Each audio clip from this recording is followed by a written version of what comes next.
이렇게 인사 한번 하겠습니다. 하나님은 경건한 사람을 쓰십니다. 바로 그 사람이 당신입니다. 예. 오늘은 진정한 경건한 삶이란 뭐냐? 영적 부흥의 결과물은 바로 이 진정한 경건한 삶이라는 것입니다.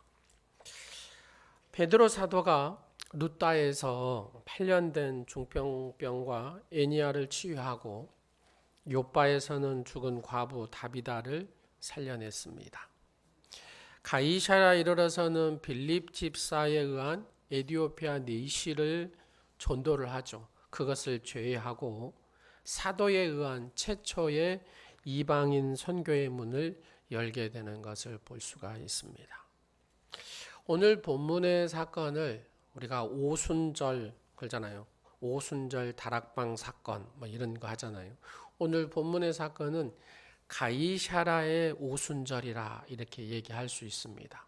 그 가이사랴는 뭐냐면 로마 군인들이 주둔한 곳을 가이사랴고 바로 헤롯의 별장이 있는 곳이 가이사랴고 이 가이사랴 도시는 헤롯 대왕이 거기를 건축을 했죠. 그리고 로마로 가기 위해서는 지중해 연안으로 해서 쭉 가는데 그 지중해 연안에 쭉 형성된 도시가 바로 이 가이사랴입니다. 그래서 이 가이사랴에 로마 군인들이 거의 다 주둔해 있다라고 생각하시면 틀리지 않을 것입니다. 자, 그가 가장 먼저 선교하게 된 사람은 바로 로마의 부대 장군 백부장 고넬료라 이렇게 나옵니다. 근데 그 고넬료라는 사람이 어떤 사람이었냐?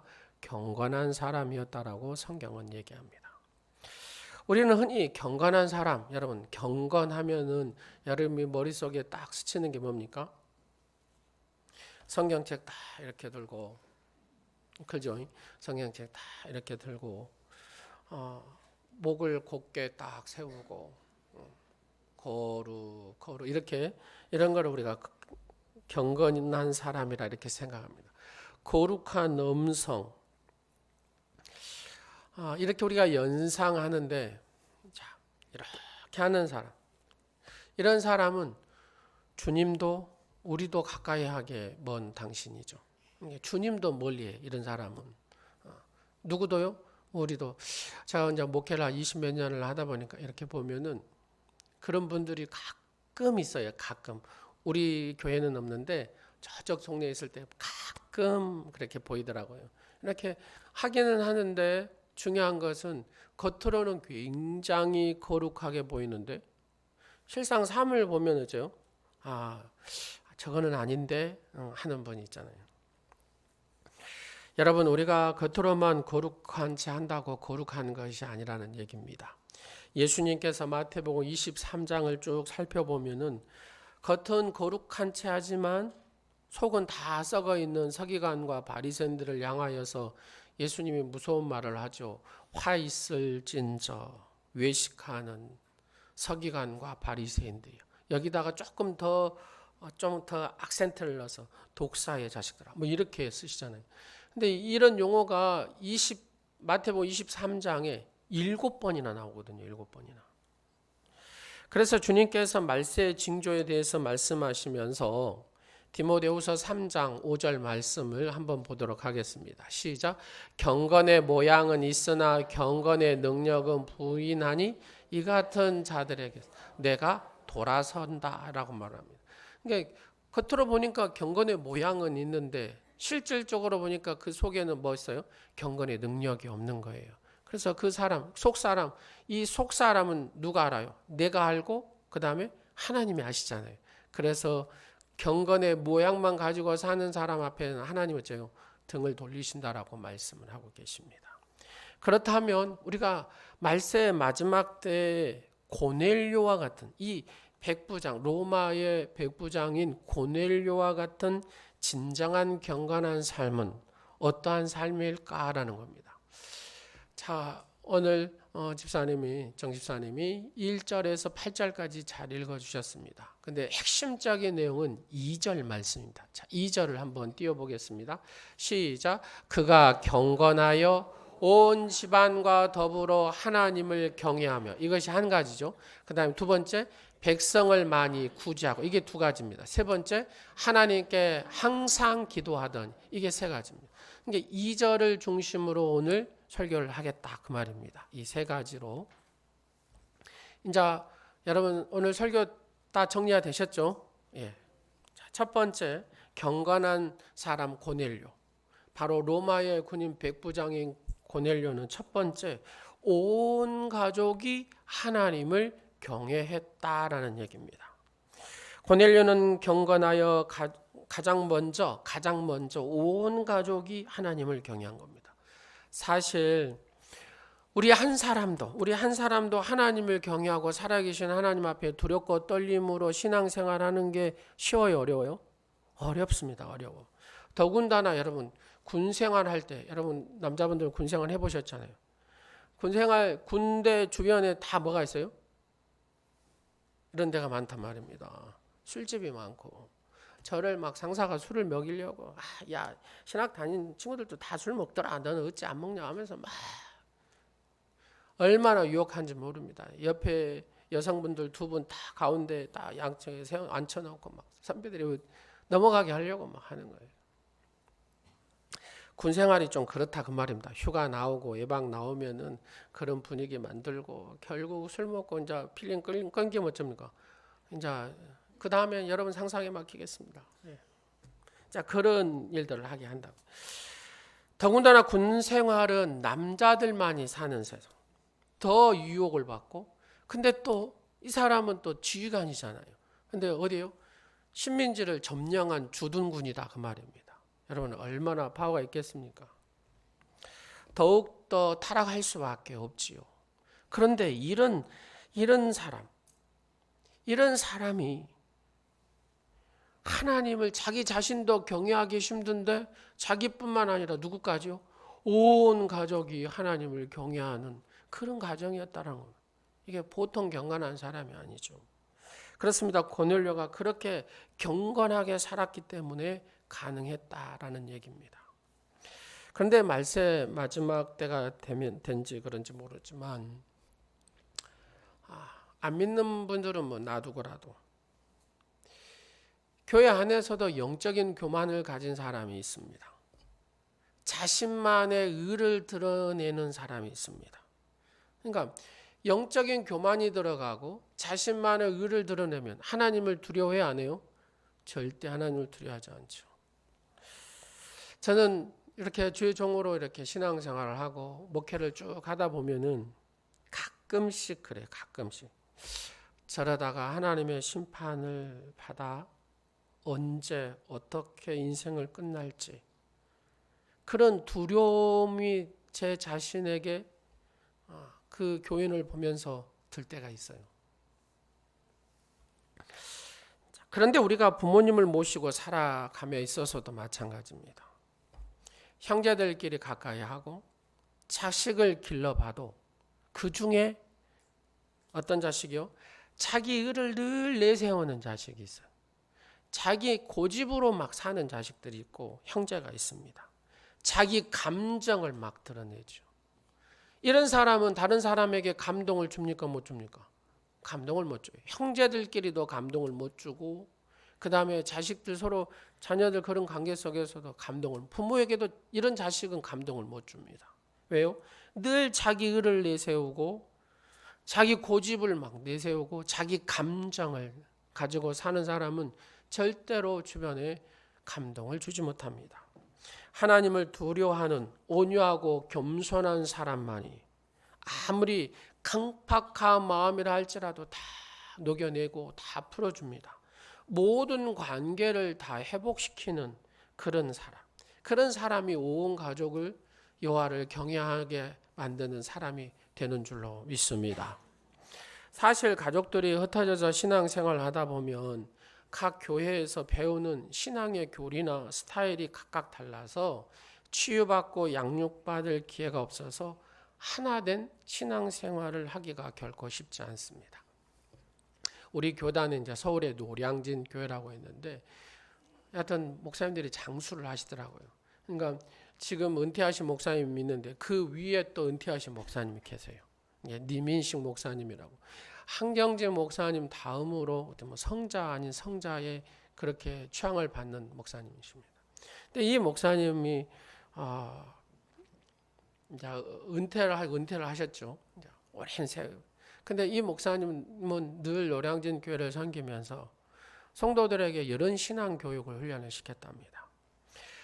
어렸을 때는 자녀들이 부모를 따라서 멀리 교회에 나오지 못하게 되니까 가까운 교회를 가고, 5학년, 초등학교 5학년, 6학년 정도 되면은 자신이 대중교통을 이용해서 다닐 수 있으니까 소년부부터는 부모가 다니는 교회를 합하도록 늘 권면을 했답니다.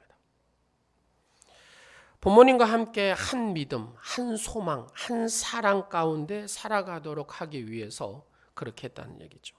그리할 때 우리는 어째요? 자연스럽게 온 가족이 주님의 사랑으로 하나 되게 되고 하나님을 경외하는 신앙 가운데 살아가게 된다는 것입니다. 저쪽에 교회에 있을 때 제가 딱 그 첫 부임을 부목사로 했을 때요, 그런 일이 있었어요. 하여튼 서로 안 맞아서 장로님들이 막 5-6번 나가게 되고 뭐 그런 일들이 있었거든요. 근데 제가 이제 부목사니까 어째요?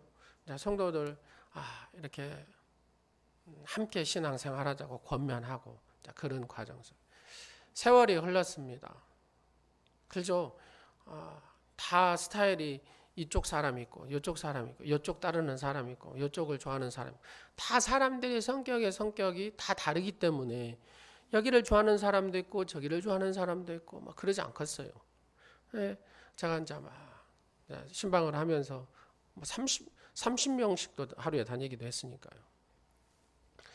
근데 중요한 것은 제가 무슨 얘기를 했냐면, 신앙은 전통이 있어야 되고 뿌리가 있어야 되고 한 교회를 섬기는 것이 있어요. 지금 내가 감정이 상하고 지금 내가 좀 뭐해도 그것을 잘 이기고 나면은 또 다른 하나님의 복이 있고 또 다른 하나님의 복이 있습니다. 그래서 지금은 이제 세월이 흘렀어요. 제가 이제 여기 온 지도 11년, 12년째잖아요. 저한테 가끔 전화가 와요. 권사님, 안수 집사님들. 지금 이제 장로님 되셨고 그런데 목사님 감사합니다 그래요. 그때 저를 안 잡아줬으면 지금도 방황하고 돌아다닐 텐데 지금 제가 장로가 됐습니다. 이렇게 이 얘기를 해요. 그렇습니다. 니민식 목사님이 어떤 걸 얘기하냐면, 이상적인 신앙의 가정은 대대로 한 교회를 섬기며 뿌리를 내리는 겁니다. 그 교회는 어째요? 쉼이 있습니다. 부모가 서리 집사님, 그러면 자식들이 안수 집사님, 권사님, 장로님, 또 목사님, 선교사님, 그렇게 쭉 나오는 거죠. 여러분, 그런 대대를 이어가는 믿음의 가문을 세운다고 생각해 보십시오. 얼마나 아름다운 가정이 되겠습니까?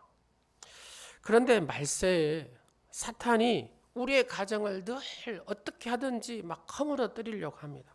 갖가지 역사를 합니다. 특히 누구한테요? 교회 직분자들에게. 교회 직분자들에게 더 사탄이 강하게 역사를 합니다. 주일이 가까우면 가까울수록 여러분 어떻습니까? 얼마나 사탄이 역사합니까?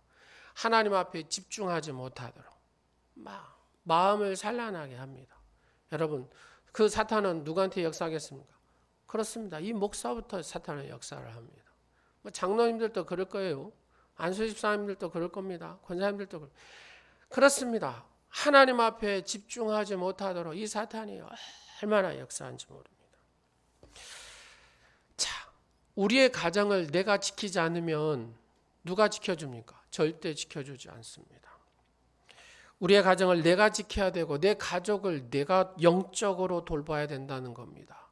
그 영혼들이 어떻게 되고 그 가정이 어떻게 되겠습니까? 내가 돌보지 않으면 무너져 버린다. 내 자녀들 내가 관리하지 않으면 무너져 버립니다. 옆집 아저씨가 절대 내 자녀들 영적인 걸 돌보지 않습니다. 세월이 지나서 여러분들이 영적으로 눈을 떠서 딱 한번 봐보십시오. 그러면 내 자녀가 지금 어디에 서 있는가? 우리의 가족이 어디에 서 있는가? 이 자녀가 지옥에 들어간다고 생각해 보십시오. 진짜 피눈물 날 일이 아니겠습니까? 그래서 우리는 늘 내가 영적으로 어떻든지 간에 승리해야 되고 내 자녀들이 어떻든지 간에 여호와를 경외하는 가정이 되어야 될 줄로 믿습니다. 내 남편이 내 아내가 어떻든지 간에 하나님을 경외하는 남편이 되어야 되고 하나님을 경외하는 아내가 되어야 될 줄로 믿습니다. 그래서 부부간에도 어째요? 지킬 것은 지켜야 된다 그 말입니다. 이 지킬 걸 안 지키면 문제가 생겨. 어떤 목사님 제 카톡에 의미 있는 글을 보냈더라고요. 제가 한번 읽어드릴게요. 부부가 지켜야 할 교통법규 10가지가 있다라는 겁니다. 첫째, 부부간에는 써놓으셔도 좋습니다. 부부간에는 유교 가부장적 문화처럼 일방통행은 없고 기독교 복음의 사랑과 대화와 협력 가운데 쌍방통행을 해야 한다. 두 번째, 부부간에 너무 가까우면 충돌을 한대요. 근데 너무 멀어지면 여러분 차와 차 간에 멀어지면 뭐가 돌아요? 다른 차가 끼잖아요. 다른 차가 끼어드니까 항상 부부간에는 차 간의 거리를 잘 유지해야 된다. 세 번째, 부부간에는 스트레스를 주는 큰 소리를 내는 빵빵 여러분 지나가는데 빵 누르면 어쩝니까? 깜짝 놀라잖아요. 이 경적 소리를 금하고 항상 목소리를 낮추고 부드러워야 행복해진다. 네 번째로 부부간에는 경쟁적으로 추월하려다가 여러분 추월하다가 꼭 무슨 사고 나요? 대형 사고 납니다. 대형 사고. 절대 상대방을 무시하거나 다퉈서는 안 된다. 다섯 번째, 부부간에는 서로 개성, 라이프 스타일, 그렇죠? 라이프 스타일이 다르니까 상대방의 삶을 가로지르는 차선 위반을 해서는 안 된다는 겁니다. 여섯 번째는 배우자의 기분이 빨간불인지 파란불인지를 잘 봐야 된다는 겁니다. 그래서 신호 위반을 하지 말고 파란불이 들어올 때까지, 그렇죠? 상대방의 기분이 파란불이 들어올 때까지 기다리는 겁니다. 일곱 번째, 부부간에는 상대방의 자존심을 건드리거나, 그렇죠? 자존심 건드리면 특히 남자나 여자분들도 마찬가지죠. 부부간에도 과거를 들추는 이것보다 뭐라고 하냐면 차선 무단 진입을 해서는 안 되고 서로의 입장을 살피고 존중해 줘야 된다는 거예요. 여덟 번째로 부부간에는 일단 정지를 무시하고 달리면 어떻게 됩니까? 대형 사고 나죠. 그래서 한 번 더 일단 정지하라는 겁니다. 생각하고 그 다음에 일단 정지 말하고 행동하라는 겁니다. 아홉 번째, 부부간은 자신의 주장이나 고민만 내세우면 별거하거나 이혼하게 된다는 겁니다. 결국 그죠? 정면 충돌이 일어나는 것이죠. 서로 간에 살 수 있는 타협안을 이뤄내야 한다는 겁니다. 자, 열 번째 여러분들이 한번 찍어 보십시오. 부부간에는 행복하고 성공적인 삶을 위해서 뭘 해야 됩니까? 차량 점검을 꼭 해야 된다는 거예요. 그래서 이 모든 삶의 근원이 되는 신앙을 수시로 신앙을 가지고 나를 점검을 해야 자동차가 고장이 나면 어쩌는 대형 사고 나잖아요. 좀 여러분 그럴 듯하지 않습니까? 좀 맞다는 생각이 들죠. 그렇습니다. 그래서 서로 자녀들도 부부간에도 서로 간에 신앙을 서로 관리해 줘야 된다라는 얘기입니다.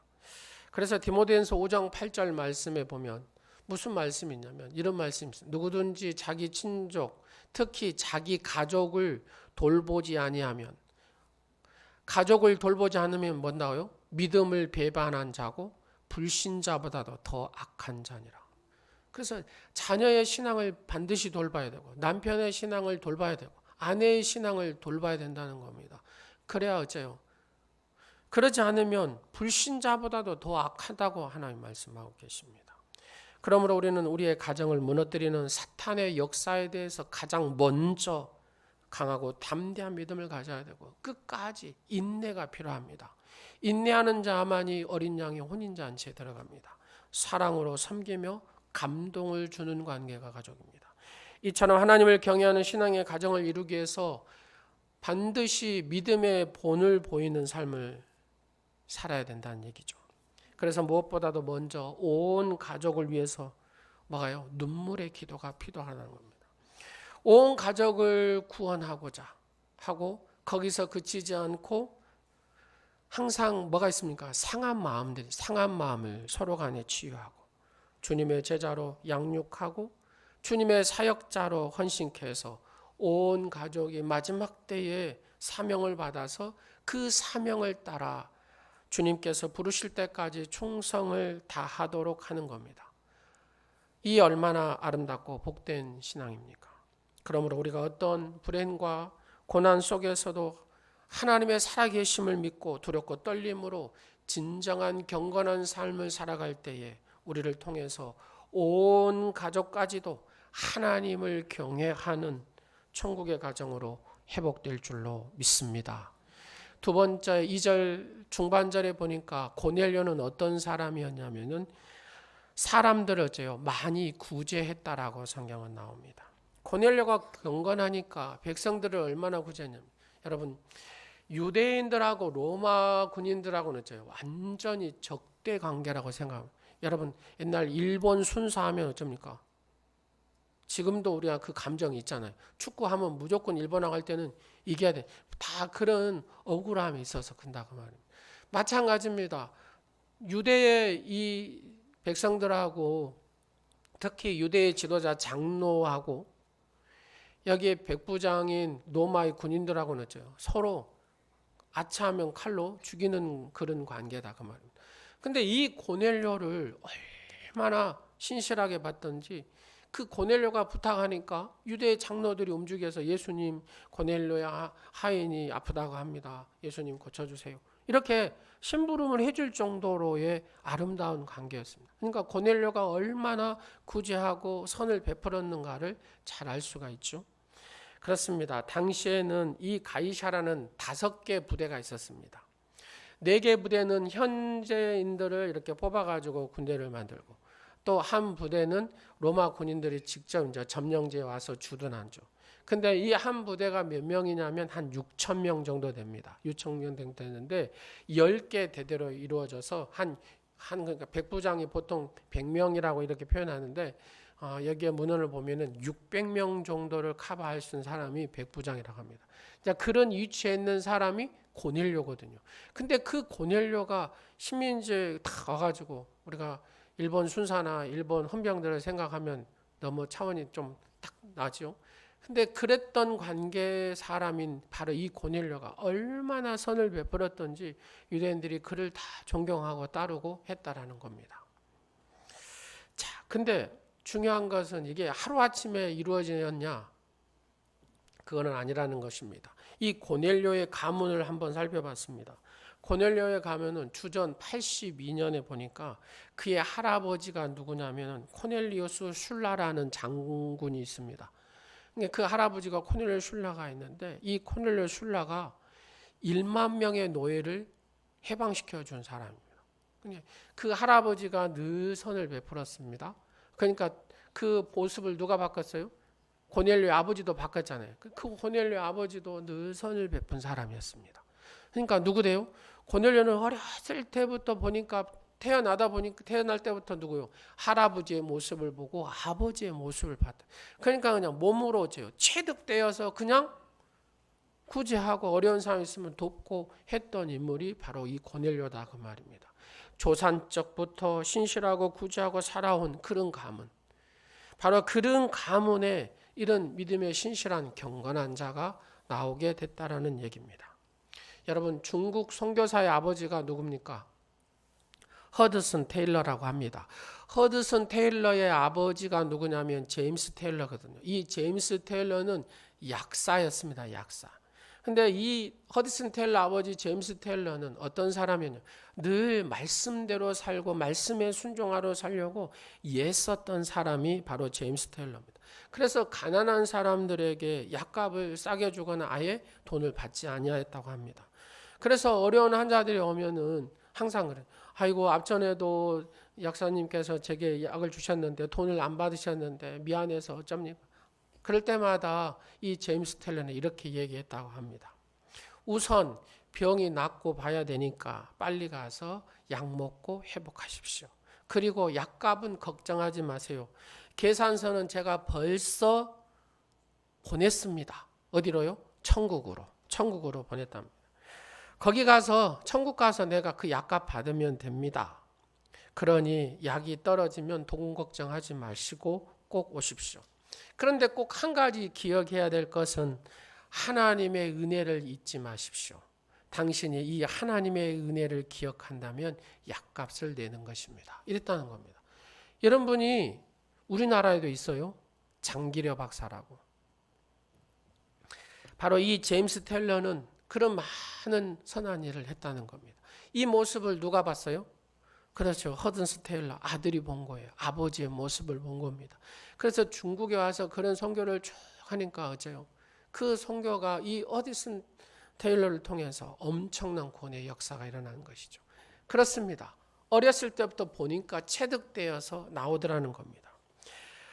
다세대적 가족 치료학자인 머레이 오웬 박사가 있습니다. 머레이 오웬 박사가 하는 말이 뭐라고 하냐면 부모의 행실이 자손의 3, 4대, 자녀의 3, 4대까지 영향을 미친다라고 얘기합니다. 그렇죠. 왜 우리가 잘 살아야 되는가를 잘 보여주는 한 부분이죠. 자녀들이 내 모습을 보고 이게 3, 4대 영향을 미친다는 겁니다. BC 1500년에 출애굽기 20장 5절 말씀에 보면 뭐랍니까? 그것들에게 절하지 말고 그것들을 섬기지 말고 나는 내 하나님 여호와를 지토하는 하나님인즉 나를 미워하는 자의 죄를 갚되 아버지로부터 아들에게로 3, 4대까지 이르게 하거니와 바로 예언해놓고 있습니다. 그러므로 우리의 악행이나 선행이 내 자녀들 자손들에게 3, 4대까지 영향을 미친다는 겁니다. 근데 목회를 하다 보면은 여러 모습을 보죠. 부유하고 여유 있고 구제하고 섬기기를 잘할 것 같은데 절대 그러지는 않더라고요. 보면 좀 어렵고 힘든 분이 더 어렵고 힘든 분을 돕는 거예요. 왜요? 그 속에 어떤 것이 있어요? 주님의 뜨거운 마음과 사랑이 그 속에 있는 사람이 그걸 하더라 그 말입니다. 있고 없고가 중요한 게 아니에요.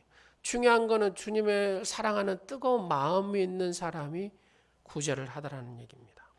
그래서 야고보서 1장 27절 말씀에 이렇게 얘기합니다. 하나님 아버지 앞에서 정결하고 더러움이 없는 경건에 대해서 딱